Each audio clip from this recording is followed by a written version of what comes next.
Thanks a lot, Brent, for the introduction. Guys, I want to take you through an optimization journey through your mill in the next 20 minutes. So let's look at the overview of this session. We will look at the performance indicators for mill liners, followed by 3 case studies. First of all, selecting the correct grinding mechanism and why it is so important for you. Second case study, we will look at optimizing liner life as a function of effective volume and absorbed power. And then we'll also look at the design comparison between a radial and a spiral discharge system. So what are the most important or the important performance indicators for mill liners? First of all, your grind efficiency. And we will look at this in case study number 1. Then throughput, your liner design can significantly influence your total mill throughput. Wear life, this is an obvious requirement for a liner, for a mill liner. The structural integrity of the liner, and this is to protect the very expensive mill shell and the heads of the mill. Thanks, team. Okay, so we were talking about the structural integrity of the liner, and that is to protect the expensive mill shell as well as the heads of the mill from abrasion and impact. Discharge efficiency and ease of installation. There's a huge focus in these 2 areas. For example, ease of installation. Customers are doing mill reline studies, automated mill liner handlers, all to reduce the installation time of their liners. And then lastly, environmental impact. There's a big focus to reduce the total volume towards the end of liner life, specifically with rubber liners. Guys, as an introduction to case study 1, I would like to share a few slides with background information. Let's start off with the different mill zones or the different zones inside a mill and the corresponding grinding mechanism in that zone. On the left-hand side, we have a relatively small ball mill, and on the right-hand side, we've got an 8.5 meter diameter SAG mill. We can already see the difference in trajectory inside the mill that will give you a total different grinding mechanism between the 2 applications. Also interesting to note the difference in particle sizes between the relatively small ball mill and this large SAG mill. You can see those particles approaching 300 millimeter in diameter. So first of all, the first zone, the kidney shape inside the mill, the rotational movement of the mill pulls the content of the mill into a kidney shape via your liner design. The top of this kidney shape is defined as the shoulder. Then more or less here in the center of the charge, we have a zone defined as the eye of the charge. It's a stagnant area inside the mill with particle moving upwards below it and downwards above the eye. This area inside the mill is defined as the rising shear zone, and it's a very important region for attrition grinding. In this area of the mill where we see material in free flow, both grinding media and particles, this area is defined as the cascading zone, and we don't see a lot of grinding taking place. The cataracting zone, where we see some washing and scrubbing action with a limited amount of attrition grinding taking place. And then lastly, your toe area or toe zone inside the mill. It is a very important area for direct impact, where we can break larger, harder particles. So very significant to the iron ore industry is that you might have a difference in feeds. The one week you will feed harder, larger particles into your mill, and the next week you will feed softer, smaller particles into your mill. And you will then have to depend on both impact grinding for the larger, harder particles, as well as attrition grinding for those smaller, softer particles in this region of the mill. So we have discussed the different zones and corresponding grinding mechanisms inside the mill. But how do we calculate and how do we determine how much grinding is taking place in every zone inside the mill? One method is to look at the energy distribution in a mill. It is equivalent to the rate of work performed in the different zones inside the mill. And it's a function of the collision normal energy plotted against the number of collisions per particle per second. So in this cascading zone, we see very close to zero work being performed. There's not a lot of interaction between particles and grinding media, and it's also a very low pressure zone inside the mill. In this specific zone here, we see a small amount of work taking place in the form of attrition grinding, low pressure, low rate zone. And then on your impact zone, we see maximum impact work, but unfortunately a relatively low rate. So if you want to grind smaller, finer particles, it is not efficient to focus just on this impact zone inside the mill.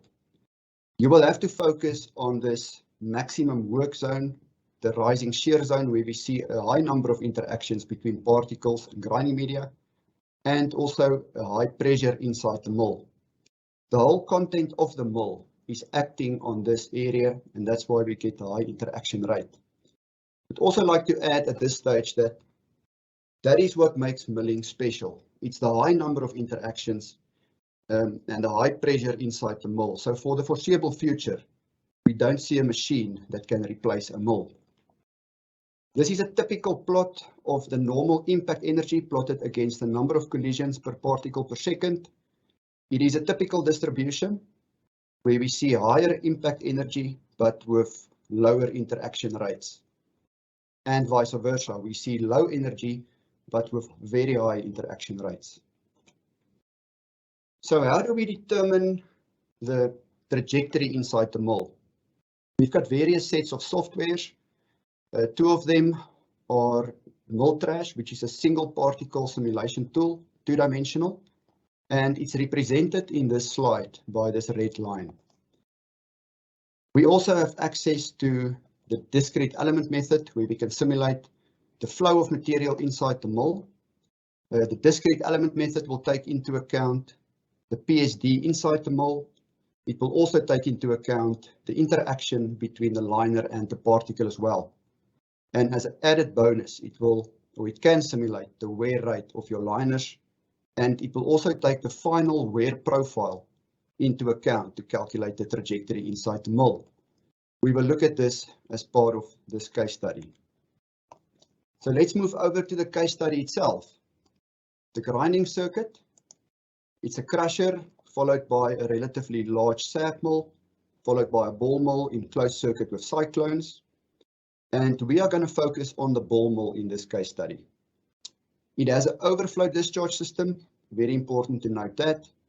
Relatively small grinding media of 50mm diameter balls. It's being operated at a conventional 75% of critical speed. And then also important for this case study, to note the very fine feed size going into this mill. So let's take a look at the trajectory when the liners are in the new condition. We see a lot of impact grinding taking place with the liners in the new condition, and we also see the attrition and compression grinding taking place in this rising shear zone. When we take a look at the trajectory towards the end of liner life, we see a total different story. First of all, no significant impact on the toe region. We definitely see the attrition and compression grinding still in a rising shear zone, and an added advantage of the reduction in impact grinding is that we see an increase in cross-section inside the mill. This is due to more material being available to stay inside the kidney shape, and this increase in cross-section will then further improve the grinding in this rising shear zone, because we've got more material acting on this zone where we see the maximum rate of work. The insert on the right hand side shows the liners in the new condition, that is the blue profile being presented here, and then the black profile, that is the liners in the worn condition. So you can see it makes total sense that you will get a reduction in impact energy and a reduction in trajectory inside the mill due to this worn shape of the liners.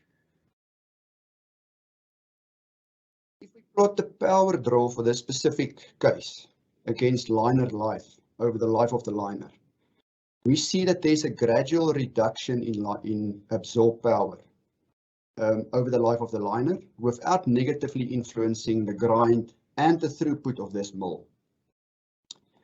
So we can conclude that attrition grinding is doing most of the work, because we just saw that in this area here, we only have attrition grinding left, and there is a tendency for the power to decrease without influencing your throughput. What we can also conclude here is that for overflow mills with a huge slurry pool inside the mill and for a fine particle size distribution going into the mill, impact grinding is not efficient for this specific application, and that excess energy is wasted. Initially, when we focused on impact grinding, we basically wasted energy. So very important to choose and implement the correct grinding mechanism for your mill.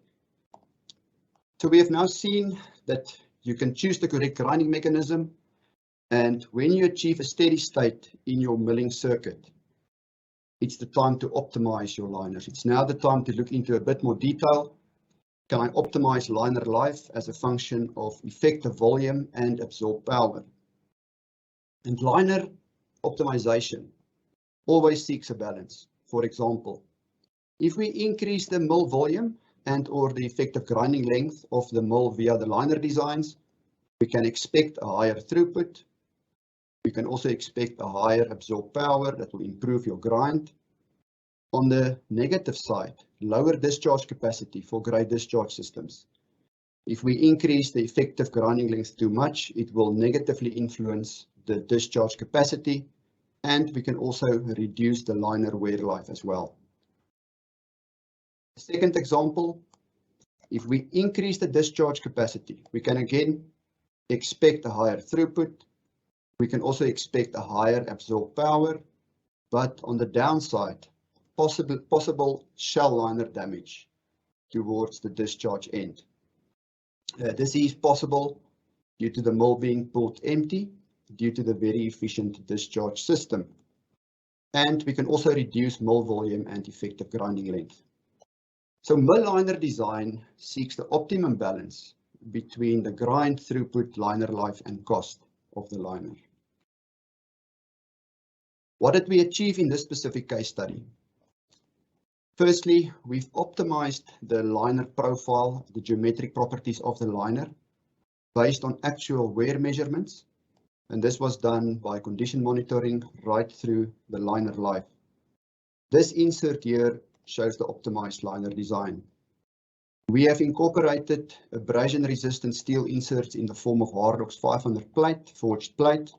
Nigel also spoke about these forged plates, and they are specifically incorporated into the high wear areas inside the liner design. The hardness of these abrasion-resistant plate typically 480 Brinell. Secondly, we have also aligned the liner life with the plant maintenance plan. No need to over-design your mill liners that it lasts longer compared to your major maintenance plan of your plant. And the result, we saw a 20% reduction in liner thickness in this area of the liner.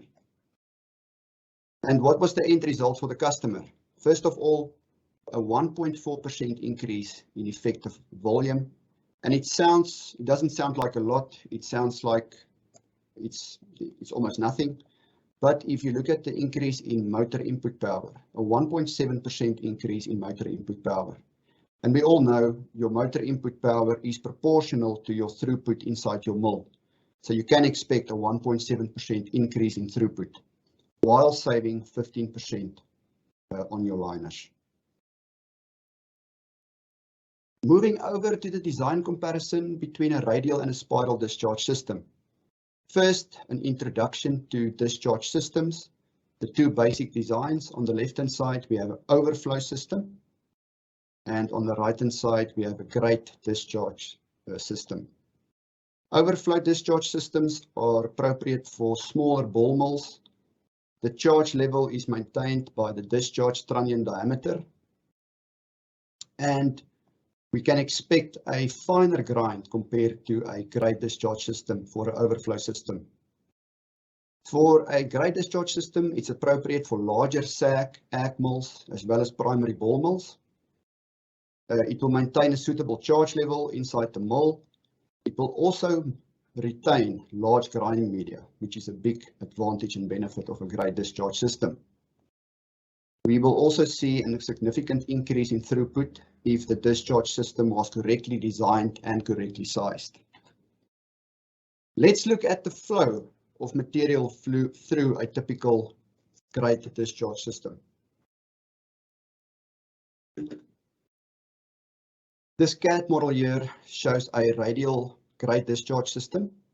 You will have your grade sitting in this region, followed by your pulp chamber sitting behind the grades.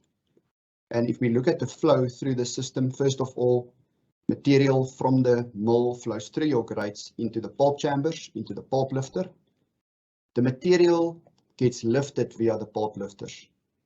And then three things can happen. The material can either flow back into the mill, which is definitely not desirable, or it can flow into adjacent pulp lifters and it can go all the way to the bottom of the mill again, where you will have to pick it up again for discharging. What we actually want is for the material to flow towards the central discharger and then out of the mill. So if we look at flow back and carry over, it's all part of the inefficiencies of a poorly designed discharge system, and it will reduce your total mill throughput by approximately 10%. You can expect slurry pooling with the reduction in absorbed power as well. So how do we solve this? We can look at the geometric properties of the pulp lifter. We can optimize those geometric properties, focusing on the superficial discharge velocity, and we can also investigate a spiral geometry pulp lifter. So let's look at a spiral pulp lifter design. On the left-hand side, we have a radial design, a radial discharge system design, with the pulp chambers and discharge lifter bars running purely in the radial direction. On the left-hand side, we've got the same design, but we have now transferred this design into a spiral discharge system, where the outer lifter bars have a spiral geometry, as well as the pulp lifters behind the lifter bars also incorporates a spiral geometry. The radial design was first modified to achieve a 52-week design as compared to a 26-week design life, followed by the optimization of the discharge end to increase throughput. So let's look at the design comparison between the radial and discharge system. On the left-hand side, we have the radial discharge system. On the right-hand side, the spiral. We did a comparative DEM simulation for the two designs. We first of all filled the pulp chambers with a calculated amount of material to represent the actual throughput through the mill. And I want to stop the simulation when the last pulp chamber is in the 12 o'clock position. Just want to stop the other one as well. So here you can see both pulp chambers in the 12 o'clock position with the last amount of material to be discharged from this mill. And very clearly, in the radial design, the material is still flowing towards your central discharger. And in the spiral design, you can see the material is very close to the central discharger. Of significance, in the 11 and 10 o'clock position, all material have been discharged into the central discharger on its way out of the mill. Whereas with the radial discharge system, we see a lot of material still flowing towards your central discharger. This can cause then overflow, carry over and flow back into the mill, where this material will end up at the bottom of the chamber again to be lifted up and to be discharged during the second or third turn of the mill. What to take away from this? From case study 1, we see it's all about the grind. We know there are many factors that we need to consider in the mill liner design, but optimizing and choosing the correct grind mechanism is a priority. Every mill application is unique, and we have to design a custom liner set for each and every application. From case study 2, we see once you've chosen your correct grinding mechanism and you've achieved a steady state inside your mill, you can then look at optimizing your liner life as a function of volume and absorbed power. And then lastly, the design comparison between the radial and spiral discharge systems. We see this as a critical area of improvement focusing on the mill discharge system, there is a very big gain to be had between an overflow system and a grade discharge system. What we also see from this presentation is that the spiral design is definitely more efficient compared to a radial design. It will discharge material quicker and faster compared to a radial design. So I can just say perform small incremental changes to your liner design to optimize your throughput and to optimize your milling circuit. Thanks for the opportunity, Brent.